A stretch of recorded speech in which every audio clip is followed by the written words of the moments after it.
आए थे, हम लिख के आए थे कि कोयला के लेके किस दिन बहस करेंगे, विस्थापन को लेकर कब बहस करेंगे, हमको क्या बहस करना है। और 8 तारीख को, क्योंकि हमको आइडिया नहीं था कि 8 तारीख को शनिचर हवा छुट्टी मिलेगा, आज हम अपनी डायरी में लिख के आए थे कि जब 8 तारीख को मेरा सदन में विधानसभा के अंदर जब मेरे को मेरा बात रखने का समय आएगा, तो आज हम सरकार आसन के माध्यम से, आसन यानी जो सदन है, जो स्पीकर है, उनके माध्यम से राज्य की सरकार से आज हमारा मांग होता, डिमांड होता कि राज्य में 33% आरक्षण महिलाओं को तमाम नौकरियों में दिया जाए। ये मांग हम करने वाले थे, लेकिन क्योंकि आज छुट्टी हो गया है, कोई बात नहीं। अभी हर एक विभाग का बजट पे चर्चा होता है। जैसे कल ग्रामीण विकास पंचायती राज के बजट पे चर्चा था, परसों कृषि विभाग के बजट पे चर्चा था, तो जिस दिन महिला कल्याण बाल विकास के बजट पे चर्चा होगा, हम आपको कह के जा रहे हैं, और हम जो कहते हैं वो करते हैं। जब चर्चा होगा और उस चर्चा में जब हम भाग लेंगे, तो पूरी मजबूती के साथ कहेंगे कि हमारी बहनों को, हमारी दीदियों को, आधी आबादी को कम से कम अभी 1/3 आरक्षण इस राज्य में देने का काम करेगा तमाम नौकरियों में। चाहे वीडियो बनने का बात हो, सीओ बनने का बात हो, दरोगा बनने का बात हो, हवलदार बनने का बात हो, इंजीनियर बनने का बात हो, इस राज्य की तमाम नौकरियों में 100 में 33 महिलाओं को सुनिश्चित करना होगा। ये मांग है, क्योंकि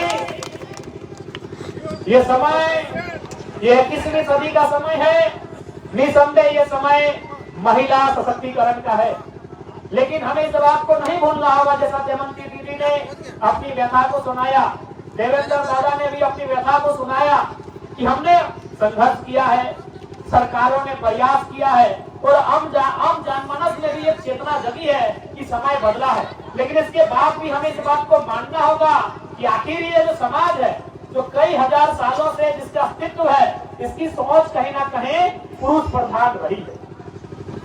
ये जो समाज है, इस समाज का जो आधार है, इस समाज का जो व्यवहार है, ये आपको मानना होगा। भले वो आपके भाई है, आपके चाचा है, आपके मामा है, या आपके पति है, या आपके कोई भी है तो पुरुष। और ये समाज का जो आचरण रहा है, व्यवहार रहा है, वो कहीं ना कहीं पुरुषवादी रहा है। इसीलिए तो सन 1950 में इस देश के राष्ट्रपति बने थे डॉक्टर राजेंद्र प्रसाद। 75 साल बाद आज इस देश की राष्ट्रपति है द्रौपदी मुर्मू। उनको भी राष्ट्रपति बोला गया था, और आज इनको भी राष्ट्रपति बोला जाता है। यानी 75 सालों में इस पुरुष प्रधान देश को महिला के लिए वो शब्द नहीं मिला कि अगर महिला यहाँ आएगी तो उसे क्या कहेंगे। अरे भाई ठीक है, पुरुष राष्ट्रपति हो सकता है, एक महिला के लिए तो अलग शब्द होना चाहिए था, या फिर कोई ऐसा शब्द चुनते राष्ट्रपति के लिए जो दोनों के लिए होता। बताइए, राष्ट्रपति महिला के लिए उचित है? यानी 75 सालों में इस देश के बुद्धिजीवी लोगों को एक शब्द नहीं मिला कि अगर कोई महिला यहाँ पे आएगी तो उसे क्या कहेंगे। राजेंद्र प्रसाद भी राष्ट्रपति, डॉक्टर एपीजे अब्दुल कलाम भी राष्ट्रपति, प्रणब मुखर्जी भी राष्ट्रपति, और प्रतिभा सिंह पाटिल और द्रौपदी मुर्मू भी राष्ट्रपति। तो ये आपको मानना होगा, ये पितृ प्रधान सोच की देन है। अभी एक हम लोग कहावत पढ़ते हैं अंग्रेजी में, मैन इज मॉर्टल। कहा भाई वोमेन कहाँ चली गई? वो अमृत पी गई है क्या? बड़ा हमने अंग्रेजी में कहा होता, मैन इज मॉर्टल। मैन बोले क्या? पुरुष। महिला कहाँ चली गई भाई? तब दोनों शब्द, दोनों को इंक्लूड कहने किए कि man and women are immortal, sorry mortal. तो कहीं ना कहीं ये जो सोच रही है, सोच हजारों सालों की है। अब एक छोटा सा उदाहरण देते हैं, क्योंकि इस उदाहरण को देने के बाद हो सके मेरी बहुत सारी लोग आलोचना करें, हमारी बुराई, हमारा टांग खींचे, लेकिन सच बातें सुनाते। अभी सपोज है, हमारी अपने पति के जिंदा रहते अगर स्वर्ग से धारती है, 70 साल उम्र, 80 जितना भी 100 साल ही कहना है, हम उनको क्या कहते हैं? सुहागन कहते हैं ना। यानी पति जिंदा है और अगर वो स्वर्ग से धारती है, सुहागन। लेकिन बेचारी अगर पति पहले गुजर जाए तो अभागन। एक छोटा सा लॉजिक देखिएगा, जनरली यहाँ जितने लोग शादीशुदा हैं, भाई हम भी नहीं है और देवेंद्र का भी नहीं है, तो जितने लोग शादीशुदा है, बेटी भी नहीं की अभी, तो जितने लोग शादीशुदा है, आप थोड़ा सा स्टडी किया यही कितने हैं? नहीं करने से भी 2-3 हजार लोग हैं, इनमें से नहीं करने से भी 1000 लोग शादीशुदा है। आप हमको एक रिपोर्ट बताइए तो कि लड़का को उम्र ज्यादा है कि लड़की का? लड़का का। एक दो अपवाद होगा, मुश्किल से एक भी, हमें लगता है यहाँ एक भी नहीं होगा। यानी 1000 में 1000 जो शादी हुआ है उसमें लड़का 5 साल लड़की से बड़ा है, कोई 10 साल बड़ा है, कोई 4 साल बड़ा है, कोई 15 साल बड़ा है कि नहीं? और आप क्या चाहते हैं? एक तो अपनी उम्र की छोटी लड़की से शादी भी की है और चाहते हैं मेरा जीतेगी तुम मरेगी तब तुमको सुहागन करेगी। यानी एक तो कम उम्र में शादी करके लाए हैं और क्या चाह रहे हैं कि हमसे 2 साल पहले ही मर जाओ भाई। हो सके मेरे इस स्टेटमेंट के बाद मेरी लोग आलोचना करें कि आप ये क्या कर रहे हैं, लेकिन थोड़ा सा दिमाग से सोचा जाए, ये व्यवहार उचित नहीं है क्योंकि सोच पुरुषवादी है। इस समाज का निर्माण ही पुरुषवादी सोच से हुआ है। सिंपल बात है कि तुमसे शादी भी करेंगे, तुम छोटी है हमसे 10 साल और हमसे 10 साल पहले गुजर जाओ तब ठीक है। इसलिए चूंकि ढांचा पुरुष प्रधान का रहा है, बदलाव हुए हैं, संघर्ष हुआ है। महापुरुष चाहे ज्योतिबा फुल्ले रहे, डॉक्टर भीमराव अंबेडकर रहे या तमाम महापुरुष संघर्ष किए हैं, लड़ाई लड़े हैं, लेकिन ये भी सच्चाई है कि 75 साल में महिला अगर इस राष्ट्र की संवैधानिक सर्वोपरि पद पर आ जाए तो उसके लिए एक शब्द नहीं खोज पाए हैं। ये भी सत्य है हमारे देश में। खैर जयमती दी ने जो हमारी तमाम की विधायक की प्रत्याशी रही हैं, बहुत सुंदर इन्होंने कहा कि जब आप इतिहास को लिखेंगे आने वाली पीढ़ियां आपकी कसमें खाएंगी। आज नारी सशक्तिकरण का दौर है और हमें पूर्ण आशा है इस दौर को सबल करने के लिए आप तमाम हमारी दीदियां, हमारी बहनें पीछे नहीं हटेंगी। सबसे महत्वपूर्ण बात और एक बात दीदी लोग, क्योंकि हमेशा इस विषय पे आता है पुरुष और नारी की जब बात आती है तो लोग कहते हैं कि नारियां कोमल होती हैं और अक्सर कविताओं में देखिएगा, शेरो शायरी में पढ़ेगा, जब एक स्त्री की बात आती है तो कोमल, सरल, नाजुक इन शब्दों का प्रयोग किया जाता है। क्योंकि मैं आपको कहना चाहूंगा जितनी मेरी दीदियां हैं, अगर कोई इन शब्दों का आपके लिए प्रयोग करे तो उसमें हतोत्साहित होने की आवश्यकता नहीं है। ये विधि का निर्णय है आपके लिए, जिसने संसार को बनाया है। कोई ईश्वर कहे, कोई अल्लाह कहे, कोई वाहेगुरु कहे, कोई मरांग गुरु कहे, कोई बुढ़ा बाबा कहे, कोई प्रकृति कहे, जिसने भी ईश्वर, जिसने भी संसार को बनाया है उसने वास्तव में बनावट की दृष्टि से पुरुषों की तुलना में स्त्रियों को मुलायम बनाया। मेरा तर्क सुनिएगा, क्यों हो सके मेरी आलोचना आप कर दें कि आप स्त्रियों के लिए मुलायम, सरल, कोमल शब्द का प्रयोग कर रहे हैं, लेकिन मेरा तर्क सुनिएगा। अच्छा, आपने मिट्टी के बर्तन को बनते हुए देखा है? अच्छा, अगर एक बात बताइए, अगर मिट्टी कठोर है तो क्या वो बर्तन बनेगी? नहीं बनेगी ना। यानी मिट्टी को पानी में गीला करना पड़ता है, यानी कोमल। मिट्टी अगर कोमल बनेगी तभी वो बर्तन बनेगी। आपने लोहा को देखा है तलवार बनते हुए? क्या जो लोहा कठोर है, रड के समान है, वो तलवार बनेगा? नहीं बनेगा। उस लोहे को अगर आग में गलाएंगे, तपाएंगे, यानी कोमल, उसके व्यवहार में परिवर्तन करके उसे कोमल बनाएंगे, उसे नाजुक बनाएंगे, तभी वो तलवार बनेगा। तो मेरे कहने का मतलब है कोमल उसको बनना पड़ेगा जिसको आविष्कार करना। आप बिना कोमल बने, बिना सरल बने, बिना कोमल बने आप आविष्कार नहीं कर सकते हैं। आप देखो जंगल की लकड़ी को ले आइए, वो लकड़ी तभी सीधी होगी, जो लकड़ी टेढ़ी है वो लकड़ी तभी सीधी होगी जो कच्ची हो, यानी कोमल हो। अगर वो सूख जाएगी तो टूट जाएगी, लेकिन सीधी नहीं होगी। इसका मतलब क्या है? अगर आपको आविष्कार करना है, आविष्कार मतलब सृजन, आविष्कार यानी नया, तो आपको कोमल बनना पड़ेगा। और विधाता ने स्त्रियों को उनके गर्भ में आविष्कार का दिमाग सौंपा। ये विधाता का निर्णय है, ये प्रकृति का अटल सत्य है कि जिसको आविष्कार करना है उसे कठोर बन के नहीं कोमल बनना होगा।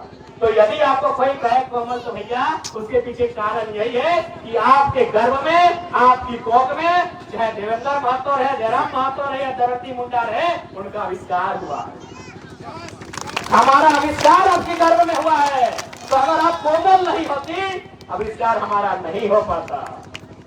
मिट्टी बर्तन तभी बनेगी जब वो कोमल बनेगी, कठोर मिट्टी से बर्तन नहीं बनता है। तो यदि इस तर्क को जानना होगा कि विधाता ने स्त्री के बनावट को कोमल सांचे में इसलिए ढाला है तो उसके गर्भ से सृष्टि का सृजन होना है।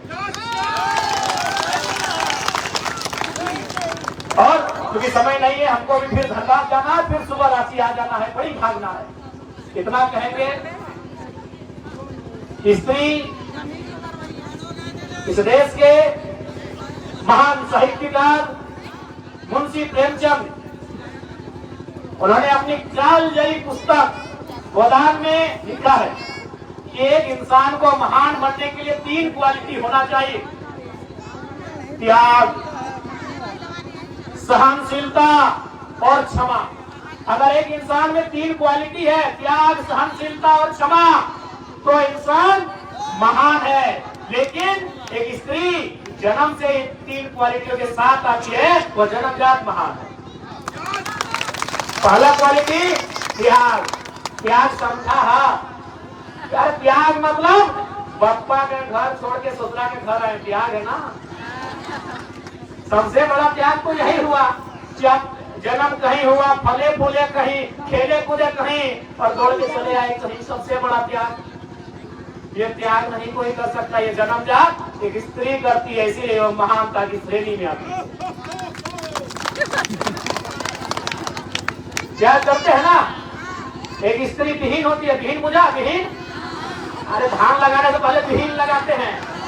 हाँ, हम लोग धनबाद को कर्म विहीन बोलते हैं, आफर बोलते हैं, आप क्या बोलते हैं? विहीने बोलते हैं। तो एक स्त्री विहीन होती है, कैसे मालूम है?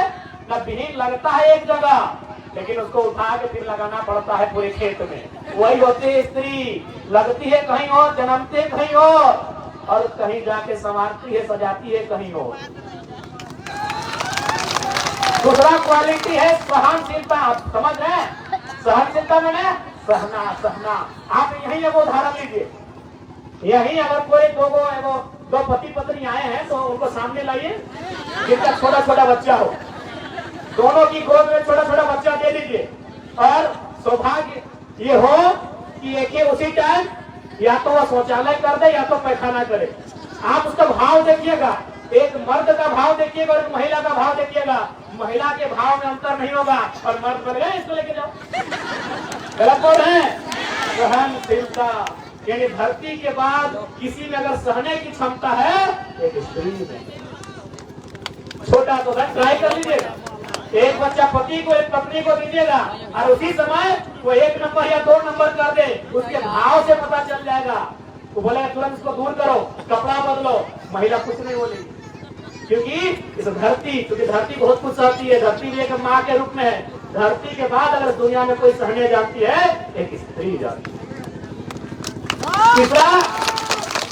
तीसरा क्या है? क्षमा। अभी अगर लड़का लोग झगड़ा करे, अरे फल्ला जगह हमारा झगड़ा हुआ, अरे कोई बात नहीं, पहचान के रखो कौन कौन है। 2 दिन बाद पटका पटकी करेगा, 4 दिन बाद पटका पटकी करेगा, 1 साल बाद पटका पटकी करेगा, मेला के बदले अगला साल बाद मेला में बदला हुआएगा।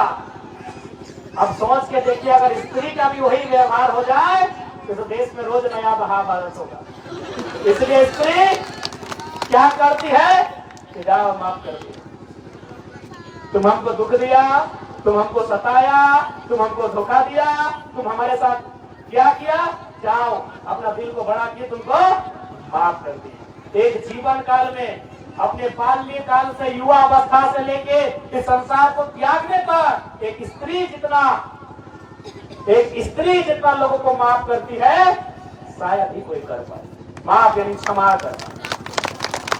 इसलिए आज नारी दिवस के अवसर पर मैं तमाम दीदियों से, तमाम बहनों से आग्रह करूंगा कि 21वीं सदी आपका है, बस आप सार्थक होकर एक दिशा में चलने का काम करें। अंत में इतना ही कहेंगे, क्या 21वीं सदी की नारी है ये केवल बेलन लेकर रोटी ही नहीं पकाती है। ये बेलन लेकर केवल रोटी ही नहीं पकाती है, जरूरत पड़े तो बम लेकर दुश्मनों के कैंप भी फोड़ आती है। ये 21वीं सदी की नारी है। ये केवल पाउडर और काजल लगाकर श्रृंगार ही नहीं करती है।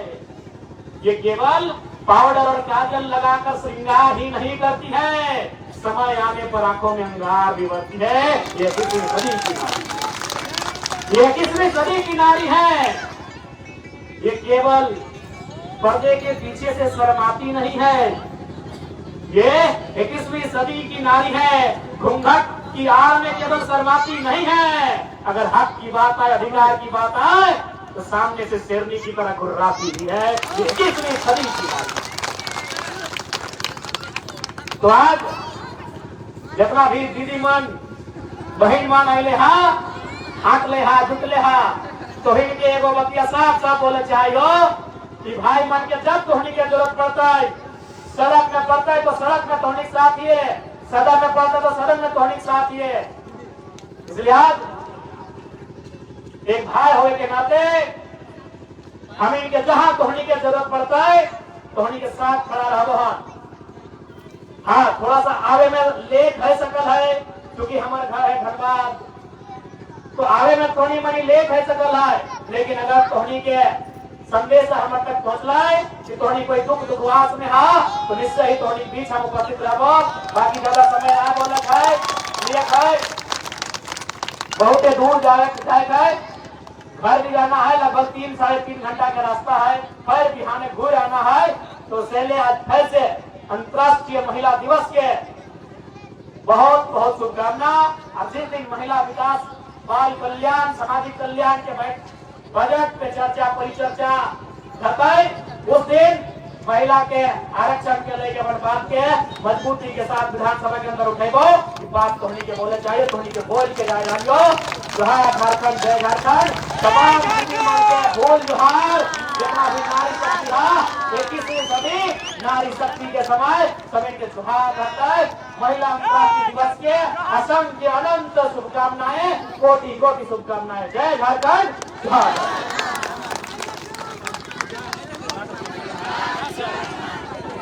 पलटो